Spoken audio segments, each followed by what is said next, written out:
Bienvenue sur Horror News. Salut à vous fans d'horreur, ici Marc pour Horror News Podcast, l'émission qui vous déterre les infos du monde de l'horreur. Alors comme vous avez pu le voir la semaine dernière, il n'y a pas eu d'émission. Concrètement, déjà j'étais fatigué, donc il a fallu que je me repose un petit peu. Et puis je suis en train de revoir ma copie, peut-être que je vais arrêter le podcast pour les news. Je continuerai tout ce qui est interview, etc. Mais les news vont peut-être changer de format. Et donc peut-être passer, je sais pas, sur un format live sur YouTube ou autre. Donc je suis en train de réfléchir à tout ça. Donc potentiellement... le podcast, les news en podcast, du moins, voilà, ce sera peut-être de moins en moins présent. Je vais voir et je vous tiendrai informé au fur et à mesure. C'est pour ça qu'il est important d'aller voir un peu ce qui se passe justement de mon côté et bien sûr sur Instagram. Voilà, donc Horror News Podcast. Alors, démarrons les news avec une bande-annonce pour le nouveau film Resident Evil qui sera réalisé donc par Zach Cregger, qu'on connaît notamment pour Évanoui. Donc dedans, on va y suivre le temps d'une nuit, un coursier qui livre en fait un colis à un hôpital isolé, qui va se retrouver donc piégé par une épidémie monstrueuse et devoir affronter des créatures mutantes pour survivre. Donc le réal a déjà dit que ça se passerait en même temps que les événements de Resident Evil 2 et qu'il ne s'agirait pas d'un film de zombies. En fait, il y en aurait très peu dans le film.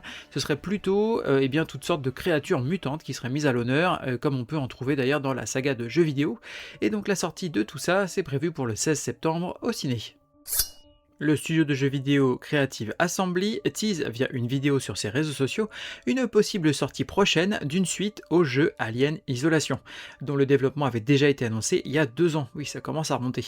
Le premier jeu date de 2014 et il est devenu culte auprès des fans de la franchise au point que Alien Romulus notamment s'en était pas mal inspiré. Le 4e film La Momie, avec les acteurs Brendan Fraser et Rachel Weisz, se date pour une sortie le 15 octobre 2027 au cinéma US. Il sera réalisé par le collectif Radio Silence, notamment connu pour Wedding Nightmare ou Abigail. Donc le 15 octobre, c'est pour la date au cinéma US, avec un peu de chance en France, ça devrait être le 13 octobre. Un teaser pour la saison 2 de la série d'animation intitulée Stranger Things Tales from 85, prévu pour une sortie cet automne sur Netflix. Ouais, ils ont pas vraiment perdu de temps, hein. Alors la vraie question, c'est de savoir ce que vous avez pensé de la première saison, donc n'hésitez pas à me le dire en commentaire. On a une bande-annonce pour le film Survival Gore intitulé Pitfall. On y suivra donc un jeune homme séparé de ses amis en forêt qui va tomber dans un trou de 3 mètres tapissé de pieux qui lui ont donc empalé la jambe et qui l'empêchent de bouger.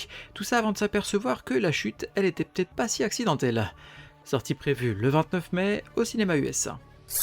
On a une bande-annonce pour le film intitulé Signal One, avec les acteurs Isabelle Fuhrman, qu'on connaît notamment pour être Esther, et Dennis Quaid, qu'on connaît notamment pour The Substance. On va donc y suivre un milliardaire de la tech qui embauche une brillante informaticienne dans un centre isolé afin de travailler sur une machine capable de communiquer avec une intelligence extraterrestre, sauf que le projet va un peu trop bien fonctionner. Sortie prévue le 5 juin au cinéma US. On a un teaser pour le film de la Trauma intitulé Poultrygeist 2, Dawn of the Chicken Dead. Tout ça, évidemment, avec son invasion de poulets mutants morts-vivants, vous l'imaginez bien. Sortie prévue donc cette année, je ne sais pas vous, mais je suis bien curieux de découvrir ça. Premières images pour le film intitulé Fall 2 et son duo d'amis coincés sur une plateforme instable à des centaines de mètres du sol. Sortie prévue le 7 août au cinéma US, on a déjà un 3e film qui serait en préparation. La plateforme Disney+ annonce l'arrivée d'une série live-action Casper le petit fantôme, produite par Steven Spielberg en personne et qui se voudrait plus sombre que le film de 95. Une affiche pour le film intitulé Sous la scène 2 du réalisateur Alexandre Aja, et oui, on change de réal, donc lui on le connaît notamment pour Crawl, et donc cette fois-ci on verra des requins envahir un Paris sous les eaux. Sortie prévue en 2027 sur Netflix. Le réalisateur Damian McCarthy, qu'on connaît notamment pour Oddity et Okum, qui est actuellement au cinéma d'ailleurs, a confié lors d'une interview récente qu'il écrivait en ce moment un nouveau film original qui serait dans le sous-genre de la maison hantée. À mon avis, c'est vraiment un réal à suivre. Le réalisateur Ben Leonberg, qu'on connaît notamment pour le Good Boy de 2025, est très occupé, puisque déjà il devait faire l'adaptation de Ankle Snatcher de Grady Hendrix en film, et là on apprend qu'il devrait s'occuper du film intitulé Follow Mode. Donc là ce serait un found footage autour d'un serial killer en fait, entièrement filmé par drone, ce qui est plutôt original, et là on va y suivre des ados qui vont flinguer un drone justement, et découvrir à l'intérieur les vidéos des crimes d'un tueur en série qui va évidemment les prendre en chasse. Le jeu vidéo intitulé Atomfall, qui mêle donc post-apo, science-fiction, survival et folk horror, oui ça fait beaucoup, devrait donc avoir droit à une adaptation en série. Le webcomic intitulé Shootaround devrait avoir droit à une adaptation filmique, donc sachant que dans le comics on suit l'équipe féminine de basket du lycée local qui va devoir faire équipe avec des garçons pour survivre à une apocalypse zombie, tout ça enfermé dans leur lycée apparemment. Donc je ne sais pas si vous connaissez ce webcomic, si c'est le cas n'hésitez pas à me le dire dans les commentaires, ça m'intéresse. Je suis Buffy, la tueuse de vampires, et vous ? Alors côté agenda, toujours le nouveau système, je vais vous donner quelques petites infos, quelques petites recos perso, et puis après je vous laisse aller regarder sur Insta ou Facebook si vous voulez la liste complète de l'agenda, que ce soit voilà, les films, les séries, les livres, les jeux vidéo, etc. Donc côté film, déjà le 5 mai on a Scared to Death en VOD, une petite comédie d'horreur qui a l'air assez fun.